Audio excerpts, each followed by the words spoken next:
Alright, as you can see, like I said, I just got done crushing that pile up I just showed you. Look at there. It's full.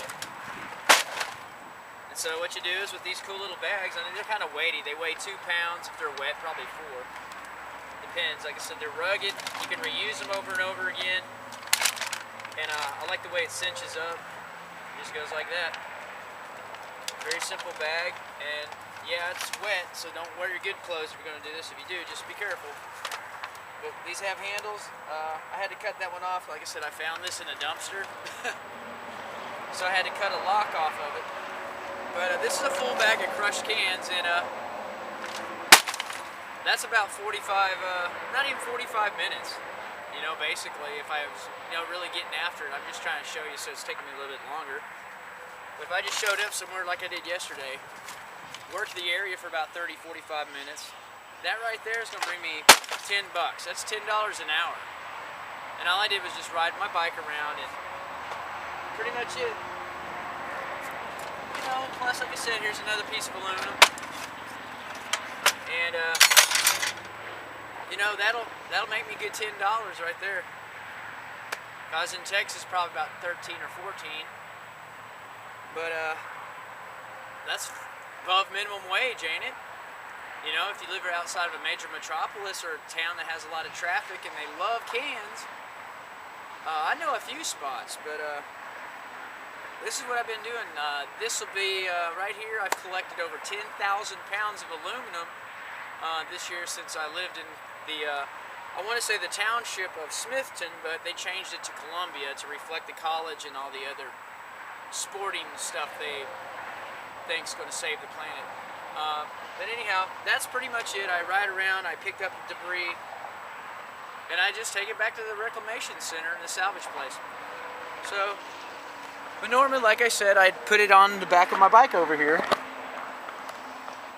Put it on the back of my bike, see them buckets, so I just throw cans while I'm riding around in them. In that. And if you guys are worried about how am I going to get this to where I got to take it to, it's pretty simple. It goes like that. Wow, how complicated was that, right? You're like, well, that's kind of rough, ain't it? No, not really. I mean, I only weigh 145, and so this bike is, what, I think 15 pounds all soaking wet. So, just strap it to the back right here. And looky there. You're on your way to the recycling center. How hard is that? See? Not too complicated, huh? That's pretty much it. And then you just take it down to the recycling center, and I'll do that in a minute, and then I'll show you the receipts and stuff. It's pretty easy. Doesn't take rocket science.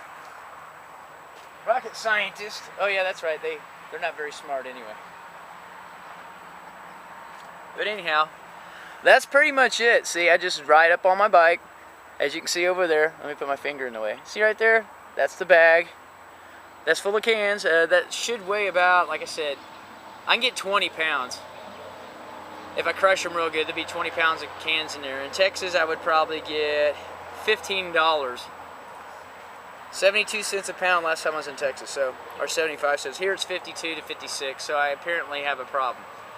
But I've collected over 10,000 pounds of aluminum.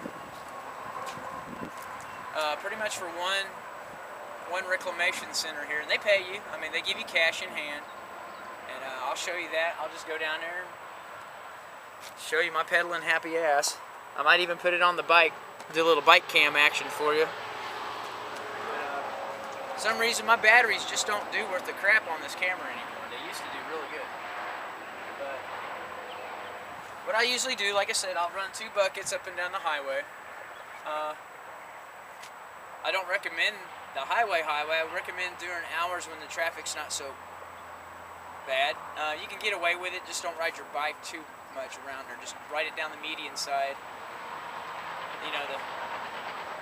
Go kind of with the flow of traffic. Most of the time what I do is I park somewhere and I'll just grab one of these bags and a lighter tote bag, because you don't want to carry one of these full around all the time. You just want to, fill it up, get it to the bike, and then just take off. But like I said, I can put one on each side where these buckets are at, and I'll have 2. And see, I have 2 of them. I get these all day long from, well, like I said, army places. Think about this. They can't sell them. They're already paid for anyway because these are military items. You've already paid for this. And these have dates on them from 20 years ago. So I'm sitting there going, why am I buying this if I've already paid for this? 20 years ago, I was a taxpayer. I paid for this stuff, so they're trying to resell it to me now that I need it. But anyway, I find this stuff in the dumpster. So there you go. If you want bike parts, go behind a bike parts store and look in the dumpster. If you want, it just made sense to me. I know it doesn't work for money. I tried that. There's a dumpster back there, but there's no money. It's shredded up or burnt or whatever they do with it these days. But like I said, you take one of these, one more time, kids. Put the can in the bag. The bucket. I like to use the bucket approach because these come off. Here, I'll get down and dirty with you one more time. See, take this off here. There's your can. There's your metal products. And if you have to stop and you just want to, casually pick something up, these little bungees are pretty easy. It's a 5-gallon bucket. They don't weigh but 1.5 pounds. And then this is a bungee. That's what I do. I just walk down the road and I put cans in there, or I keep it on my bike, and if I see some, I'll hop off and throw them in there, and then I keep going. That's usually how it works for me. But 2 of these full, let's see. It'll hold 4 pounds. So if you do that several times, just riding around like I do, I mean, sometimes I don't get as much. So what I'll do is I'll come home at the end of the day, and I'll dump it all in one of these bags, and I'll just wait until I actually fill one of these up here at the house. So that seemed pretty easy. I don't always go out and get a whole bunch of these because sometimes it's raining, and I don't like working in the rain for some reason. Probably because I don't have adequate shoes. But riding down the road, you see some debris, try to fold it up. Aluminum's pretty easy to deal with. Toss it in the bucket. If you need to figure out if it's aluminum or not, what I recommend is a magnet. And if you don't want to hop down off your bike, like I do,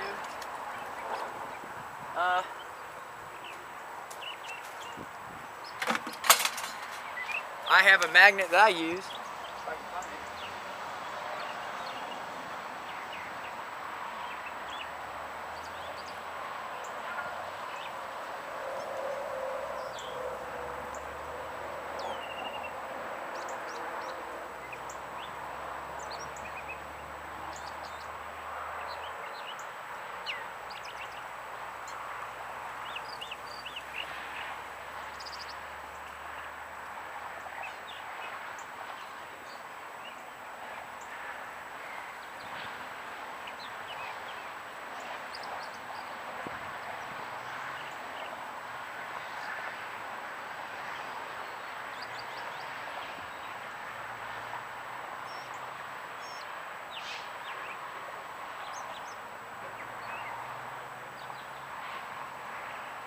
Anyhow, yeah, I found it.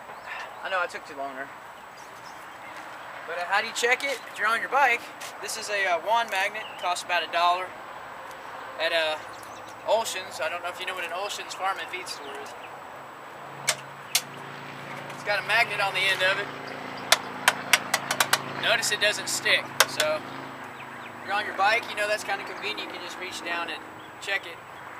If it's steel or something else, it might be, gold with something else in it, but if it's magnetized, I found silver, gold, all kinds of stuff. This is metal. I mean, there's various kinds, but the ones I'm after are the lightweight, metals that bring a higher rate. But yeah, just see, that's metallic, so it sticks. But I usually keep it right there when I'm riding around. But yeah, that's how I check to see if it's actually any aluminum scrap. It's pretty easy. That's what they're going to do anyway. Don't waste your time. But if it's steel or something, it'll bring you some money. But usually I just pile it up for the next guy, and if I get enough of it over a period of time, because you can keep going back. If you get a hot spot that has a high rate of cans all the time, I'll come back in about a month, and there'll be just as many that was there when I first got here. And I was, like I said, this bag was my 10,000 pounds of aluminum cans, okay? I've been here a year this week. This is my year. And I'm ready to leave. I'm going to go work another area. And I made, let's see, 10,000 times 50, so was that 56 cents a pound? I only made $5,600. So, yeah, I know it's probably taxable and you're probably going to hit me. But anyhow, that's it. You ride around on your bike, you fill this bag up, you find you some road debris, like I do. It's metallic, you know, chunk it in the bucket, when you get done. Like I said, duffel bags are pretty good. Put it on the back of your bike. Get you a couple of these bungee cords. I found these on the highway, so no, you don't have to pay for them again. You're worried about how much all this costs. Because the whole point is, I'm not paying for it. There you go. The bike was a gift. Somebody stole my other one, so I got this bike. So this is pretty much my setup. Anyhow, I thought I'd let y'all guys know that and show it to you. I don't know if it's going to be pertinent information for anybody, but there you go.